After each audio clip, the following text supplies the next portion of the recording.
Hello and welcome back to the Foundermental Podcast. Today's episode is all around childhood traumas, and in particular, how they show up both in our personal lives as well as our professional lives. To help me out with this conversation, I'm speaking to Rhonda Velez. Now, Rhonda is both a trauma-informed coach as well as working in corporate America. So she is perfectly positioned to provide insights into how this behavior affects both leaders and employees in the workspace. You can expect to learn what childhood traumas actually are, how they show up in our day-to-day lives, and what to do about them. So without further ado, let's jump into it. Hi, Rhonda. So it's great to have you on the podcast.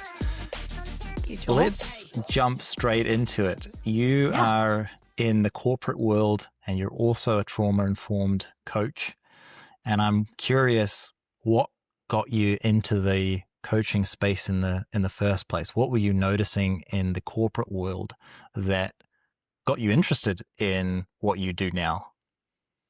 Yeah. So about 5 years ago, I want to say it might have been right before 2020.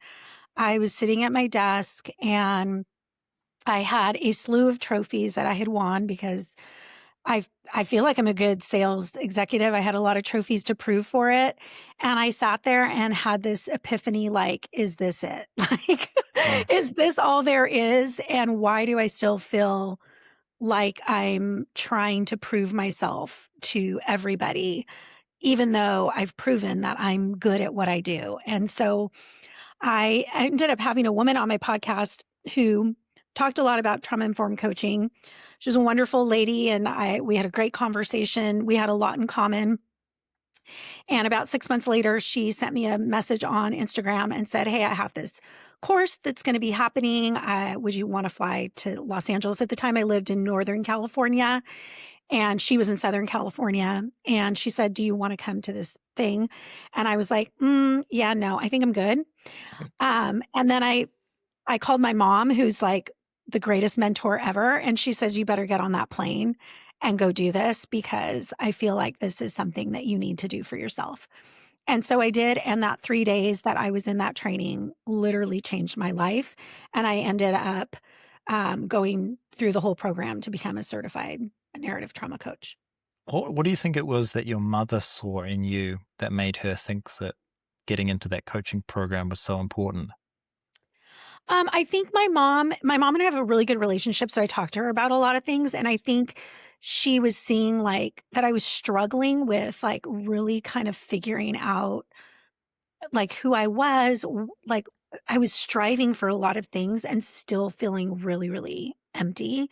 And so we had some conversations around that. And she had listened to the podcast that my friend Carrie was on with me. And I think she was just kind of like, I think this is going to be good for you. Just to give a little bit of context, I'm a pastor's kid. I grew up in a very performative world. So as a pastor's kid, there's a lot of people looking at you on a regular basis. Like you have to perform. And so performance has always been like kind of that key thing underneath where it's like, it has to look good. And so my mom and I had some conversations around how tough it had been for me to carry that weight as a child. And I felt like I was taking that into my adult life, which has served me. Like, we're not going to lie and say it didn't serve me because in sales, I was killing it. Sales is very performative and I'm able to do that. But at the same time, I was losing myself in the process. So do you think that performative, that wanting to look good was also part of the reason that you went into sales and into that corporate culture in the first place? Was that kind of the motivation? Yeah, it might have. It might have. I mean, my degree is in addiction studies. My dad actually ran a rehab for 25 years. I thought that's what I wanted to do. I graduated college. I went to work for him for a little bit. And then, if you haven't worked in that space, addiction is a very, very heavy, difficult world. Although I'm an empath, so I loved working with people. I loved seeing people's lives change. So that part of me really enjoyed it, but it was a real burnout real quick. And so I kind of fell into the industry that I'm in. And it happened to be I was really good at sales, which I think that had a lot to do with the way I grew up. I knew exactly how to do it, how to perform, and to get the results that I needed to get. And were you noticing that in that realm of salesmen and the corporate realm in general, that there were a lot of people struggling with that sort of need to perform, and that leading to things like burnout? Is that a Yeah, pattern you were 100. And I recognizing? think that was one of the things is I was talking to a lot of these corporate executive sales people who were doing, two, three, four, $5 million a year. And their whole entire lives on the backside was falling apart. Their Mm. marriages were falling apart. Their kids were a mess. And I was like, wait, like there's a disconnect here. There's like, they're performing really well, but the rest of their life isn't matching that performance level. So it was really just like success in one very niche aspect of life. Mhm. Yeah. And thinking that that was the reason to be like, I'm so proud of my success, but yet the family life was struggling or the personal life was struggling. Seeing a lot of these reps, cope with alcohol, cope with, you know, shopping, cope with like the need to look a certain way. Like I was just seeing a lot of that. And I'm like, okay, I can't be the only one that is feeling this the way I do. And I just was like, there's not really a space for people to be honest about what it's like Mm. to have to perform every single day. Why do you think that is? Why isn't there a space in that realm of work to be more open or to be more honest about what else is going on in their lives? I think vulnerability is really, really hard. And I think in sales, you're in a constant place of competition. So you have to look, it very much mirrors the way I was when I was growing up, right? Like I had to mirror this perfection so that nobody would see my faults, because then to be human would mean for me to be vulnerable, and then people would judge me based on that. And so I think it's very much the same in a sales world where you're competing against a lot of other people. You need to look a certain way, be a certain way, and there's no vulnerability. But what I found is that when I am vulnerable, I'm actually a better sales rep when I'm vulnerable, because people get to see the genuine me. Interesting. Okay. And when you say you're being vulnerable, how does that show up in the context of being vulnerable with clients or potential clients? Yeah, sometimes it's like, I've been on calls where I've noticed a client maybe is feeling or they're just activated, like their nervous system is activated, and I can tell. And so before I get into the whole sales pitch, or and it depends on how good of a relationship I have with the client, but sometimes I'll just get curious as to like, how are you feeling today? Like, what's going on? Like just asking some curious questions. And I've had conversations where we were going to talk about one thing and then it turns and they're just like, Rhonda, thank you so much. Like I just had a really bad morning. Like I had just been Mm. running around and all these things happened and I felt really stressed out, and you kind of were able to calm me down. And so I think that also helps me be a better salesperson, because they see like, you're not a sale to me. You're actually a person to me. I see you and I'm curious about you and I want to know you. I want a relationship with you. I'm not just trying to sell you something. Yeah. Okay. So really shifting the focus to the person as opposed to your job to get a sale out of that person. Yeah. Definitely. I love that. Do you know whether have been other people in the field where you work now who have also adopted a similar approach and seen effects, or is this something that is changing in the sales industry, or is there still a long way to go? I think there's still a long way to go, but I'm starting to see like on LinkedIn and on those kind of spaces, a lot more people talk about mental, like I think 2020, like when I talk to people and I say, I'm a trauma informed coach, their first thing is like, what does that mean? Like, well, I don't have trauma. Like I had a really good family life. Like my parents were nice. I wasn't beat. I, didn't live in poverty. Like I didn't really have trauma. And then I asked them, well, did you live through 2020? And nobody can dismiss the fact that we all went through this traumatic event together, right, in Mm. 2020. And so I think 2020 brought a lot of light to a lot of things that people were maybe not so comfortable talking about, one being mental health. I think that, for me, stepping into that space in 2020, I did feel my mental health decline significantly in that time. And then there were things that we had to sit around a lot, right? We weren't able to be as busy as we normally are to be able to cope and be like, well, I don't have to deal with that today. I can just stuff it. We had to sit with ourselves.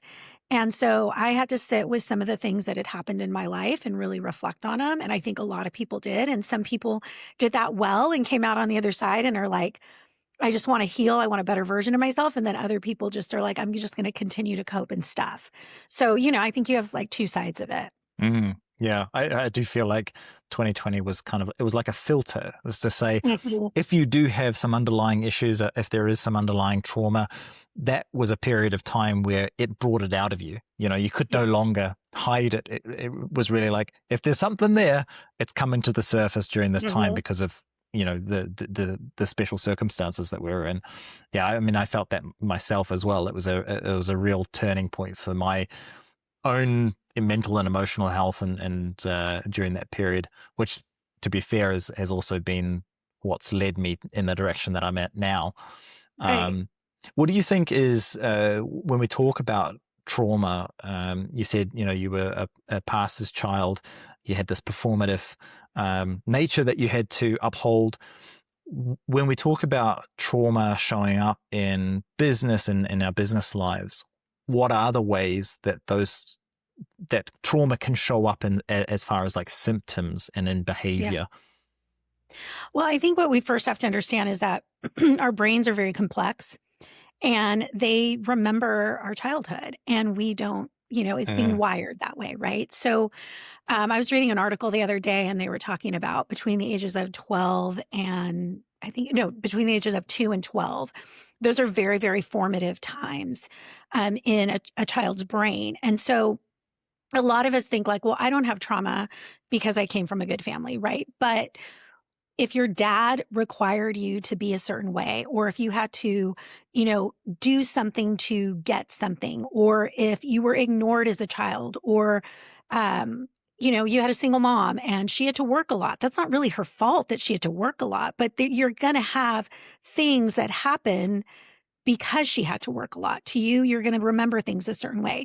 So I think for the first part is beginning to understand, like, sometimes when I'm in a sales meeting and I blow up or I freak out because I'm not meeting my sales numbers, it's not because I'm really upset about the sales numbers. It's more I go back to, my younger self and that feeling that I have. So really being able to retrain your brain and being able to be like, okay, this is not the same thing. Like I've had to remind myself, like, you are safe, you are here, you're okay. Like this isn't fifth grade Rhonda. Like for instance, when I went through the training, we had to do this story. And it was a story like early adolescence, childhood, early adolescence. And they said, like maybe a 3 or 4 on the trauma scale, like as you see it. And mine was about this time I was on the playground and I was rejected by a bunch of, young kids, which happens a lot when you're on the playground. But I had a different piece to it as I was a pastor's kid. And so I happened to say a swear word on the playground, and then everyone was making fun of me and telling me that they were going to tell my dad and I was going to get in so much trouble. And so as I began to do this work, I was like, we had to do a timeline at one point, and every piece of my timeline story had rejection tied to it. So the fear of rejection has also held me back. I've been a great sales rep, but the fear of rejection has also caused a lot of issues along the way. So when a boss tells me like, hey, you're not meeting your numbers, or maybe you're not doing as well as we'd like you to do, that sounds like rejection to me. And it sounds like fifth grade Rhonda. So I think, our brains can be a very, very tricky thing if we don't know how to regulate ourselves and get back to a place of like, okay, that was then, this is now. It's interesting. You said, you have that fear of rejection and yet you're still really good at sales. And I think that's an important point to make, is that if you're performing well in your work and you have some childhood trauma, one way of looking at it is like, well, I don't have trauma because I'm doing well. So the other way is to say, no, you're doing well despite the trauma, and you could be doing so much better if you didn't have these, this traumatic response in your body. It's despite the trauma as opposed to because of it or in spite of it. Yeah. The other thing I was wanting to say there is, we often think, or at least my previous conception of trauma was this big idea of, you were molested as a child, Yes. or you had something like seriously, quote unquote, traumatic Right. happen. But those experiences of, like what you were saying, the rejection on the playground, those are examples of what the definition, or a definition of trauma, is to say you are responding in the present moment in Hmm. an emotional experience in the past. That is a Hmm. traumatic response. So it doesn't necessarily Exactly. mean that you were molested or something seriously horrible as a child. If you're responding now to stimulus in the present moment because of what happened there, that's trauma, isn't it? Yeah, and I think what's interesting is when I was going through that program and because we did the story work and, I had other women that were sitting in this group with me, and every single one of their stories, they came in that day and were like, this isn't that really big of a deal. This is just a story that, happened when I was a kid. And as they began to read their stories, the first emotion that would come were tears to their eyes Mm-hmm. because they were beginning to realize, and their stories are being held by people that were safe, right? So we were coming into this group and I was sharing my story and they were going, Rhonda, that's horrible. That's horrible that those kids treated you that way. That's horrible that you were so excited to wear your new pair of jeans and sweater to school and that day you stained them. And it just gave validation to that little girl that never told her parents that even happened. And I don't, like, now looking back as an older woman, like, I'm like, I don't even think my dad would have been mad. Like, I think he might have been like, don't do that. But you know what I mean? Like, I didn't do it. I wasn't like going off swearing all the time. I did it because I fell down. Right. And it just seemed so insignificant. Yet at the same time, like, it was such an impactful thing that I remember it. Mm. Uh, so yeah, I just feel like if we can really reflect on some of our behaviors and our actions and why we're reacting that way, we can kind of, and get curious, we can get kind of a better understanding of how to be a better person. Yeah, yeah, it's interesting, that the things that we now view as insignificant that happened in our childhood were emotionally significant to us at that time, and they're still they can be still emotionally Mhm. significant to us now. It's just that we don't recognize their significance, and so we behave in a certain way based on that traumatic experience. But Mhm. then when we think of that time, we're like, oh yeah, well, it was just a little thing. And so we don't, I think there's that tendency not to take it seriously, or to dismiss it as Yeah. not being important. So what do you, when we talk about trauma, and I think that a lot of it obviously does come from those early years in childhood, when we're developing, when our minds are wide open to what's going on, and we get ingrained with things very, very easily. What are some ways that we can now, as adults, firstly recognize that there's something going on that needs to be taken care of, and secondly, how can we start taking care of those things that happened in the past? Yeah, I mean, I think regulating yourself is super important, and I think that's one of the things that we don't bring into the workplace. I just recently did like a 10-minute gratitude reset where we just we just did some breath exercises. We said what we were grateful for. We remembered somebody who in our life that brought us gratitude that we felt like we needed to be grateful for. And the response I got was just so beautiful because so many people were like, I just needed that minute to reset. One of the things I think very simply you can start out with is learning to pause. So, we get like, I can get into back to back meetings and be like frazzled, right? But taking like even just a few seconds to just put your hand on your heart and take a deep breath in and just pause Hmm. before you head into the next thing so that your brain can kind of recalibrate and be like, okay, we're going to step out of this and move into this. And that's, I think, some of the very basic things you can do, breathing exercises, just making sure. That's the other thing. I think people aren't in their bodies. We aren't, back in the day, you would get done with work and you would go sit on the porch and wait till the sun went down and then you'd go to bed. Here we're in constant fight or flight, Yeah. constant. And so as humans, like being able to disconnect from your phone or even disconnect from the news. Like I find I'm on this thing called, have you ever heard of the brick? No, I have. Oh, unless you're talking about an old cell phone. No, no, this is a little square and you can pair it to your phone and it literally locks out your social media apps, which is great. And you can choose which ones to lock out.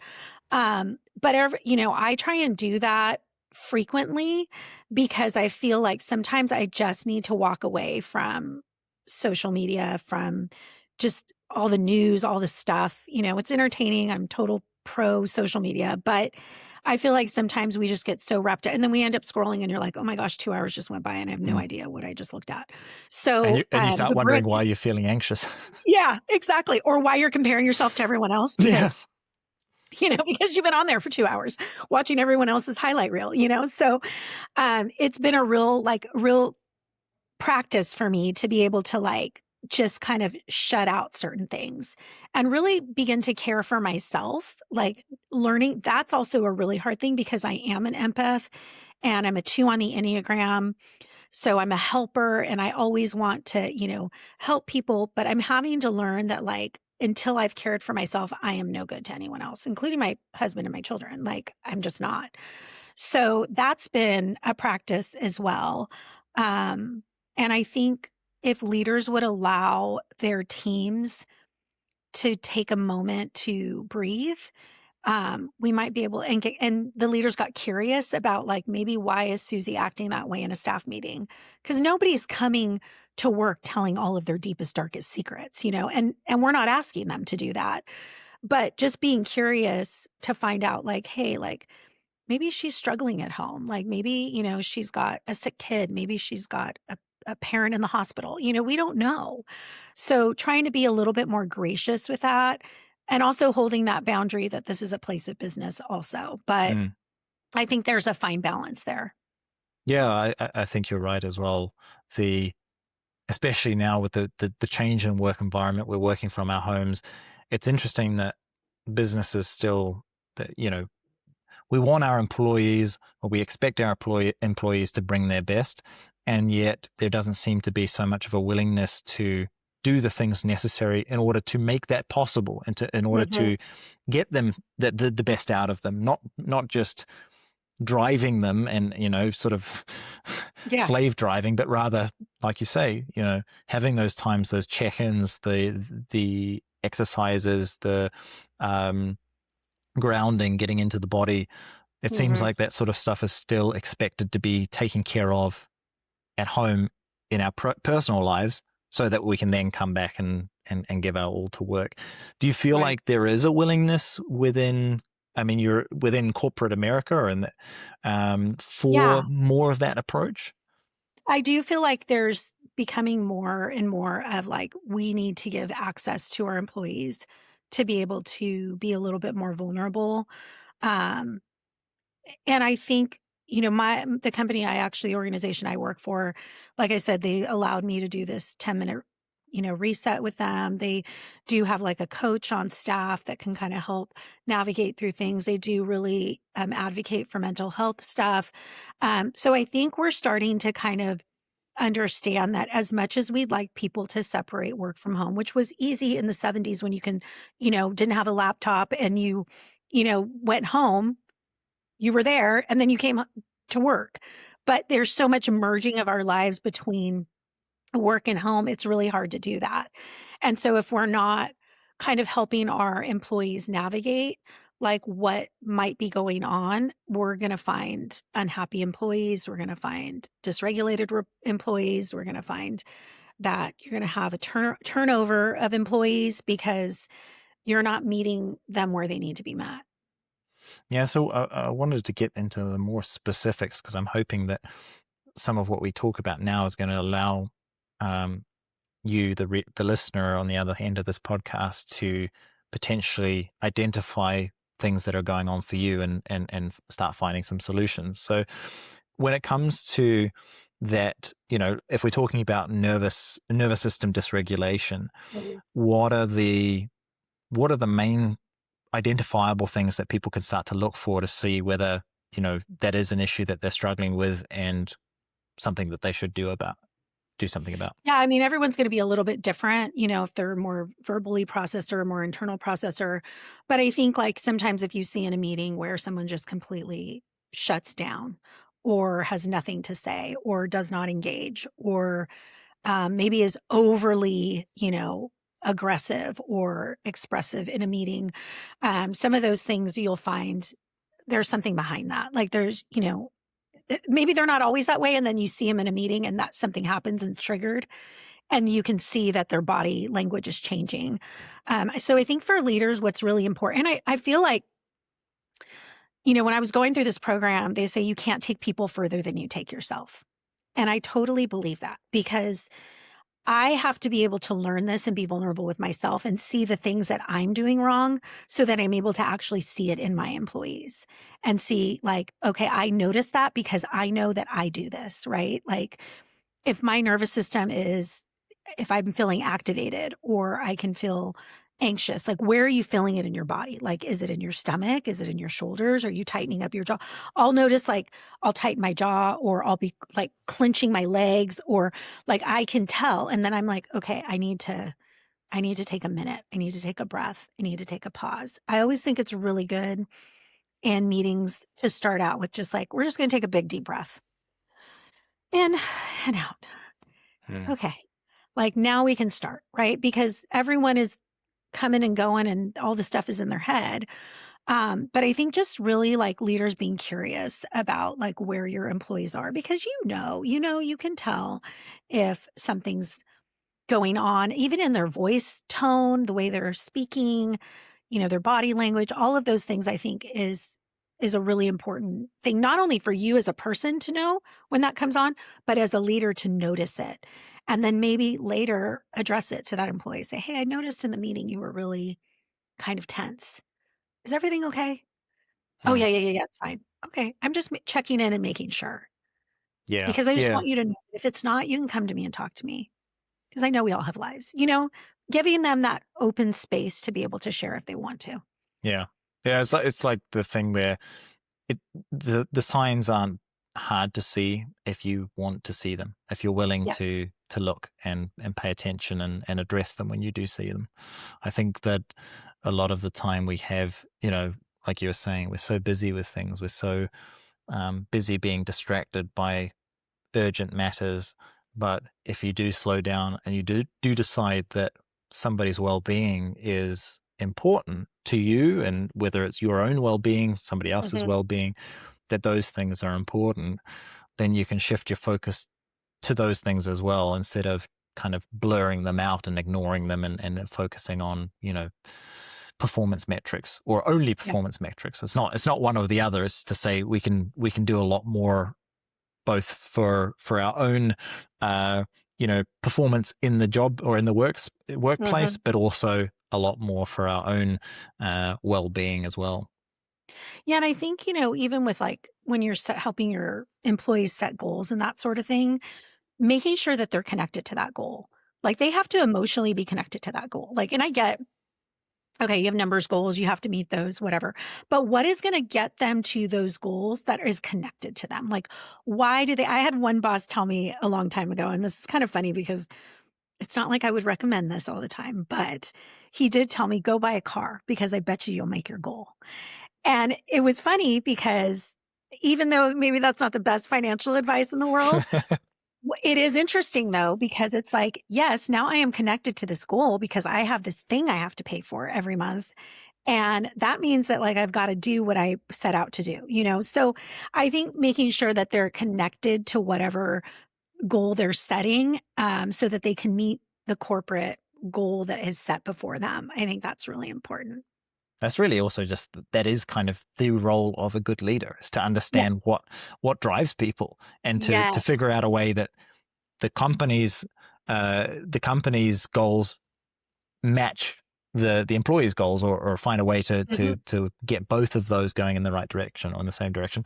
So like I've just actually been creating a program for this specific issue, on how to craft a goal that actually aligns with who you are, because I think a big thing that's stopping, and you can let me know what you think of this, but the big thing that's stopping people from achieving things that they say they want to achieve is that they pick arbitrary goals that are not actually attached to anything within them. And when I think of like, what is it important to attach to, I think of values.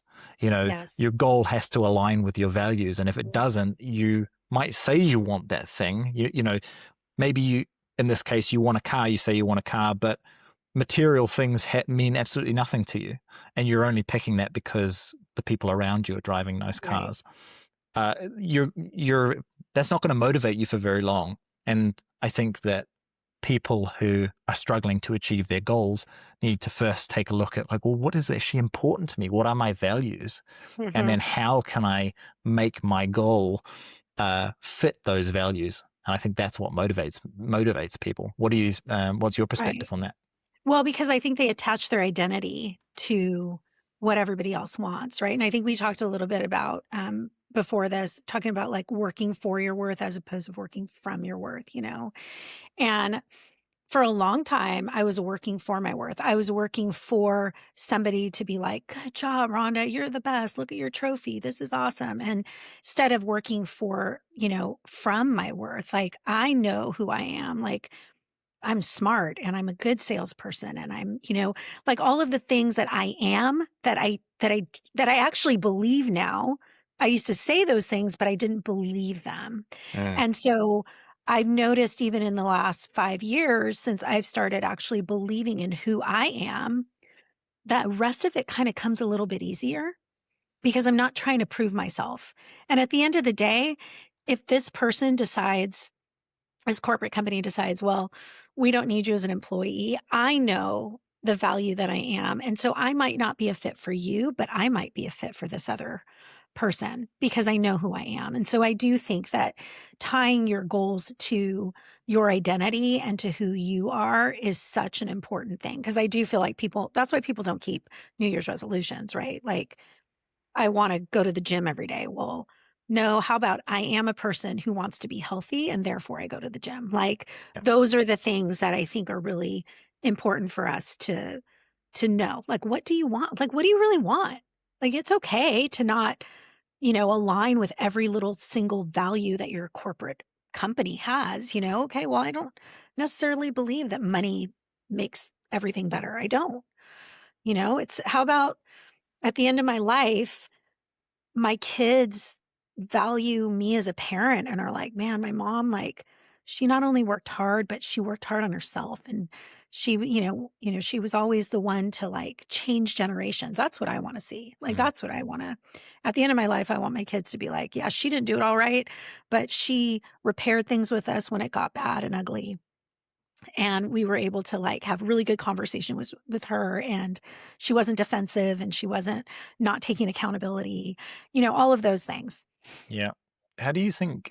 How does somebody go about figuring out who they are when they're so lost in a realm or in an environment that is not of their making? How does somebody figure out who they are? Um, I think one, I think, going back in your story and kind of understanding how you grew up in as a child. Um, Also asking yourself, like, what were my parents like when I was growing up? How has that impacted me? How's that impacted my identity and who I believe I need to be? Um, I think those two things are just super important. I think people very much don't want to say how their parents are because they're scared, like, those are my parents. They tried, they were doing the best that they could. And yeah, they were, but they also did things that harmed you. I mean, I'm a parent. I have two older daughters. I have a 28-year-old and a 22-year-old. And I did not do things well all the time. And some of it I did out of my own trauma. And I've had to go back and repair. And one of the hardest questions I've ever asked my children is, what was it like for me to be your mother? And Mm, to be able to sit there and hear it and go, yeah, you're right. That was a really crappy thing that I did when, you were 10. And because their perspective is very different from our perspective. And as parents, like we're not going to all do it right. We're not going to do it right. Every single parent, no matter if you have gone through all the trauma informed coaching, if you're never going to be truly like healed perfect ever. Like, you're going to always be a work in progress, but we can always be working towards being better versions of ourselves. Yeah, I totally agree. I totally agree. I guess it's looking back and, instead of looking back in order to judge whether something was good or bad, looking back simply to gain that awareness. And Yes. so we can look at the job that our parents did, and instead of looking at it through the lens of, or did they do a good job, or did they do a not such a good job? Instead of looking at, okay, I'm here to I'm having that curiosity that we spoke about earlier. I'm Mhm. curious because I want to understand where I came from and how I can move forward from this point onwards with a better understanding, so that I don't repeat the same mistakes or repeat the same patterns. Mhm. Yeah. Yeah, and I think a lot of people, like, I was talking to someone over the holiday, and they were like, "Well, if you're not fixed, why are you in therapy?" I was like, "Well, I'm in therapy because I need to process things. Therapy isn't about being fixed, you know?" And I think so many people are like looking for, because we're in this microwave culture where we want everything instantly, right? And healing is a slow journey, and it's a journey of 5 steps forward, 10 steps back. It just is. And once you enter into that space, I feel like people that do therapy and are entering into this trauma informed space are so brave, because once you open up that box, there's no putting a cover back on it. Like, you know what you know, and moving forward, you've got to keep moving forward, because you can't like close it and just be like, shut it off anymore. And I think that was one of the things that was so interesting for me as I started to like open up that box and find healing, and also like knowing it's okay that I don't do it right all the time, and there's room for me to repair that and be okay with, yeah, I had a bad day. But I do know how to get myself out of it a lot quicker, which I will say. Like, before, if I would go through a spiral, I would be sad. I'd be in bed. I wouldn't want to talk to anybody. I would kind of just go into a dark hole. Whereas now I'm a healthier version of myself, where I can be like, okay, Rhonda, you had a bad day. Let's journal a little bit. Let's get in our body and see how we can get out of it quicker. Mm. Yeah, I think one of the benefits of going to therapy or doing this sort of work is that you learn, in a way, you learn just how messed up you are. You learn how imperfect you are. And I think the benefit of that is, up until that point, a lot of the time we can be going through life kidding ourselves about how well put together we are. And Mhm. then we have this identity that we have to, the standard that we have to uphold, even though it's not really true. It's not based on anything real. And once we delve into it, and we acknowledge, oh, I am actually pretty messed up, I've got some issues here, there, and everywhere, then we allow that space to, we can acknowledge that in ourselves. We can kind of let go of Mhm. this, perfection standard that we can hold, that we often otherwise hold ourselves to. And I think that we can have more empathy for other people, because all of a sudden it's Yeah. like, well, if somebody's making a mistake or doing something that we don't like, it's like, well, oh, well, I know how messed up I am. So, geez, like, maybe I should have a little patience for this person Okay. and a little bit of understanding, because they're probably going through some stuff as well. So I Yeah, it think, does give you grace. And I mean, when you think about your parents' lives, right? Like, my dad was, given away by his mother at a very young age and taken in by his grandparents, who had already raised like 10 children on their own. He grew up very, very poor. He had to work really hard for everything. And, there's some great generational curses that he's broken along the way, right? And so, knowing that as a parent, he didn't have a father to really look up to. And then just knowing some of his deeper things in his story, you're just like, I do have extra grace for him. But he is also very willing to say, I didn't do it right all the time. And so I think being able to, I mean, and not everybody has that luxury that a parent is going to be like open to hearing that. I think what's really important is just knowing, like, they only have the capacity for what they can hold, but that's okay, because you can still forgive in a way, without expecting anything more from them, just knowing like, hey, like, because you've gone through your own work, right? You know, you're not perfect. You know, your parents are. This isn't meant to make your parents be like bad people. It's more meant to just have a better understanding for it. And of course, there's a lot of complexities to that. I mean, there's, toxic relationships, those kinds of things. You have to put boundaries around those, it's just, I'm just saying in general, like if you have a pretty good parent and, they're just not willing to admit the things that they did, it's okay. Like it's okay for you to just say, well, they just can't accept that right now. Yeah, because it's putting yourself in a position where you're okay either way. You do the Yes. work, so you're not relying on somebody else to acknowledge their mistakes or try and change their behavior so that you're okay, because you're going to be okay either way. And if they do that, that's great. It might help the process, make it a little easier, but you're not, you're no longer waiting on something else outside Yeah. of your control to change. And I think too, with like in corporate spaces, like when you start to understand, like, I mean, I've had great leaders and I've had really crappy leaders, that I've had. When you're able to understand, oh, there is something so behind this guy every time he feels like he needs to come in and berate us or yell at us or scream at us or, you know, put us in tears or whatever it might be, you know, it's like there's a story there. And it kind of gives you a little bit of grace to where you're just like, yeah, well, whatever, he's got his own stuff that he's dealing with. I am always kind of fascinated how many leaders, um, how many hard leaders are in those spaces. Like, how did they get these jobs? Mm. Because Was to me, it's like I have a really, really great boss right now, and he's just so emotionally intelligent. And I'll never forget, it was probably like my third or fourth week that we were there, and something really tragic had happened to one of the other employees. And he shared with us what had kind of happened. And then he stopped and he said, I just want to know if everyone's okay. And I was like, did he just say that? Oh my gosh, he's so emotionally intelligent. Because he really wanted to check in on all of us because it was a really hard thing that had happened. And to be able to be like, are you guys okay? Are you, if you need to talk more, that's okay. Like you can call me on the side or we can get you, some help or whatever you might need. But I just feel like there's a lack of that in the corporate space. Like mm, we're so busy trying to meet our revenue numbers and meet, these goals. And I think if we slow down for just a second, we would get to those goals if we actually met people where they were.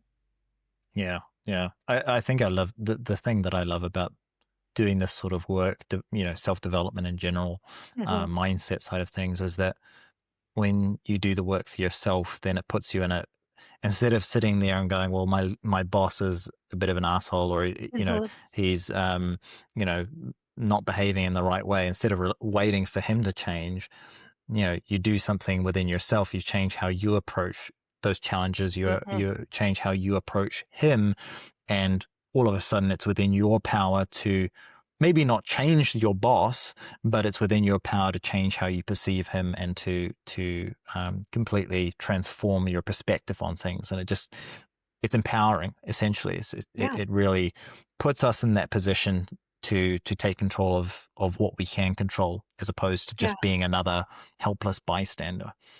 I Yeah, think. I think that's exactly what you just said. You can only control what you can control, right? I cannot control someone else's behaviors.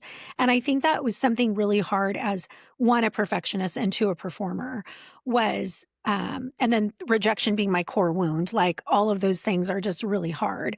I was so concerned about like, what do they think of me? What are they going to think? What if I don't do this right? What if and like, you can spiral in that and it becomes your whole life. And I mean, I'm still working on the fact that, like, if there's somebody that doesn't like me learning to be like, that's okay. I'm not everybody's cup of tea. Like, I have to remind myself, like, it's okay. Like, it's okay for everybody not to like me. Because I don't know. I struggled with that like my whole life. I just wanted to be, I think a lot of it stems back to when you are a pastor's kid, you aren't liked a whole lot. Kids are like, oh, this girl, she's a goody two shoes or whatever it might be, right? Um, so I'm having to really like reset my brain to remember like it's okay, Rhonda, like you're okay because you like yourself. You love yourself. Yeah, yeah. Again, it's that taking ownership of how you feel, how you think, how you act, so that you're not reliant on other people to tiptoe Mhm. around you. Yeah, yeah, Yeah, really powerful. completely. I wanted to pivot a little bit to, because this is a question that I'm really intrigued by, which is the idea of financial ceilings. And this is something that I've personally struggled with in my own life, is that getting to reaching a certain level of financial stability, or a financial ceiling. For a lot of people, I think that it's quite a low ceiling, and Mhm. then never seeming to be able to break past that. We'll get to that level, and then something will happen. We'll get injured, or we'll throw a fit and get fired, or all of these things tend to happen where, at least this has been my experience, where I reach a certain amount, and I've never been able to earn more than 40,000 a year, or whatever it is. Why do you think that is? Have you had experience with working with people on that subject, and do you have some thoughts on that? Yeah, finances are interesting. And I will say that I was just talking to, so funny you brought that up, because I was literally talking to one of my friends the other day about, I just booked I'll give you a little story. So the Tuesday before New Year's, I was feeling really burnt out, and I really was like, I need to get away. And so my husband he's like, I can't, but you and our daughter go. And I debated, because I was like, okay, is this being financially responsible? Like, should I be doing this right now? I was having all these like fears and doubts over like if I should book this trip to New York. Well, I ended up doing it. And I can say that it was probably the best money I have ever spent. And it really didn't affect us that much. But I think it was more because my money mindset has changed a little bit. Mm, Like, I'm okay. Like, I'm not saying that you should be irresponsible with your finances, but what I am saying is that sometimes we hold on so tightly to money that we can't get to the next level, because we're so mm, concerned about what we're spending. And I think for a lot of people, money is an issue. I mean, I remember my mom, I was telling my friend, she was the one that brought it up. She was like, "Well, I bet that was really hard for you to book the trip to New York." And I go, "It was." And she goes, "Was it hard for you because as a kid, you weren't sure if your dad was going to get a paycheck or not?" I mean, my dad was a pastor. So mm, it wasn't like, we always had this plethora of money. My mom always worked really hard. She was in corporate. She always had a job because she never wanted us to feel like pastors' kids. She wanted us always to be able to do vacations and have clothes, nice clothes, and that kind of thing. But my dad, I remember specifically, my dad would come home and say, "We have to pay the rest of the staff. I'm not going to get a paycheck. I'm not sure when." And so mm, I know that some of those things still sit in the back of my head when I have a feeling towards money. What I've found is I try and tell myself, money's like water, like it flows. It's just flowing in and flowing out. And I try and remind myself of that, especially when I know I can make a purchase and I don't. But I will tell you that I see some of the things that I had issues with money that my daughter also struggles with, mm. because I struggled with it. Um, and when we were in New York, I told her to buy this necklace, and she was like, "I don't have the money." And she clearly was fine. She did have the money, but she was fearful of actually purchasing it. Um, and she did. And we came back, and she's still able to make her car payment, and she's fine, But it's just funny because we do get very stuck on like, this is the ceiling. This is all I can do. And I just don't think that that's true. I think we have so much access to stuff now too, right? Like digitally, and like there's just so much more access than our parents ever did. I mean, my parents at least, had to go to a job where they clocked in and clocked out. We can sit at our desks and make money daily. So I do think that when you change that mindset, and it is a work in progress. I'm not saying I've got this figured out, because I do not have this figured out. Um, but yeah, I do think that it can change the way that your life does go when you also believe that you deserve that, and that you're worth that. I think that's a big piece of it as well.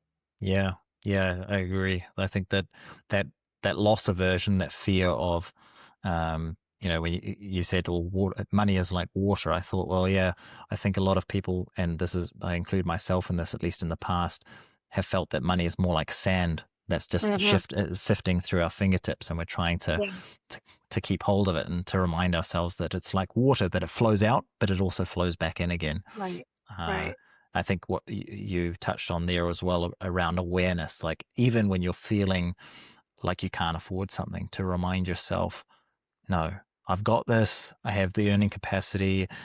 Obviously, within reason, it has to do with Right. what you also have in the bank, but to be aware that your aversion to earning more money or to spending money is not based necessarily on the reality that you're in, but rather an emotional reality that you're living in from the past. And when you're aware Mhm. of that, then you have the option to do something about it. Yeah, I mean, I've seen so many people that, they get in their 60s or 70s and they've never taken a trip in their life because they're too scared to spend the money. And you're Yeah. like, "Well, you're gonna spend it on something anyway. You're gonna end up spending it on something. So, why not go take the experience," right? Yeah. Again, like, I feel like you have to be financially responsible, and I feel like, a lot of people have struggled with finances, and so you have to be very aware of your triggers, and what you don't wanna go way to the other end, but I also think, like, if you're just not doing things and you're staying stagnant because you're scared. I mean, I struggle with fear too. I struggle with, like, "Oh my gosh, am I able to do this?" It's hard. It's something that you have to just get curious about and ask yourself, "Why am I feeling this way? Like, Mm. what is it?" And I think that's why story work is, to me, had been such an important part of my life, because it has given me the opportunity to be like, "Okay, wait a minute. Where is this coming from? Is this coming from Rhonda who, experienced this in her younger years, or is this actually my reality right now?" Yeah, that curiosity is so important, isn't it? The Mhm. curiosity, the awareness, the curiosity, and the perspective to kind of look at it from the outside and say, hey, actually, things aren't as bad as I think. I think that actually plays a big role when it comes to our earning ceilings, because and I've noticed this with the people that I've worked with, is that they start telling themselves that it's not possible for them, that the specific situation and circumstances that they're in, their job, their business model, it's not possible to progress past a certain amount. Progress Right. past a certain amount, and then but to have that, first of all, that awareness and the curiosity to ask yourself, well, like you were saying, is this actually the case, or is this something that I just believe from my childhood? But also the perspective to look at, like, what else is, the other people out there that are doing the same things but earning much, much more. It's like, Right. well, if you're saying that it's not possible for you, but then somebody who's in the same sort of position as you, it is possible, then what is the difference? And when you gain that I think it perspective, does, then and it goes back to identity again, though, yeah. too. Like, because sometimes those people that are earning more is because they just are like, "I don't care what people think, I'm gonna do it anyway, and I'm gonna work my butt off and get to where I need to go." Whereas somebody who says, "This is my ceiling," is, like, holding back because they're concerned, "Well, maybe I'm not enough. Maybe I can't do this. Maybe somebody told me I can't." Like, they're holding back. So I think once you, because I don't even think it's really about money. I think it's more about, like, who we believe that we are. And once you know who you are, the money kind of starts to flow a little easier. Mm. Um, and obviously, some people do make more and do more. You always have somebody making more than you. Like, that's just the reality of it. But I think you can be really satisfied with the amount of money that you make, whether you make $40,000 a year or $500,000 a year. Like, you can be really satisfied with that if you're satisfied within yourself. And I think it all comes back to self and about, like, hey, how do I feel about me? Yeah, I totally agree. Well, Rhonda, before we wrap up, is there anything that we haven't covered today that you would love to talk about, mention, before we finish up? Oh my gosh, no, I mean, this has been such an amazing conversation. You know me, I can talk about neuroscience and the brain and story work all day. So I just appreciate you having me on. Yeah, well, I really appreciate you coming on and sharing your insights and your stories with the audience. I'm sure they're going to find it very valuable. If for anybody who wants to get in touch with you, either to work with you or just to find out a little bit more about you and what you do, where's the best place for them to do that? You can go to my website, which is rhondavelez.com, and it's I'm sure you'll put it in the show notes. And then Reality of Life is my Instagram that I have. And I also have a podcast, which is called Qualified for More. And it's just about really knowing what you're qualified for. And it just talks to leaders a little. We talk a little bit about neuroscience. We talk a little bit about how our brains work, how, we're functioning in the workplace. I just did a whole episode on goals. So yeah, go check it out. Wonderful. Yeah, we will put the show notes, the links to those in the show notes in the description below for anybody who's interested. Thank you once again for coming on. I really appreciate it. I've really enjoyed this conversation and learned a lot. Thanks so much. All right. See ya.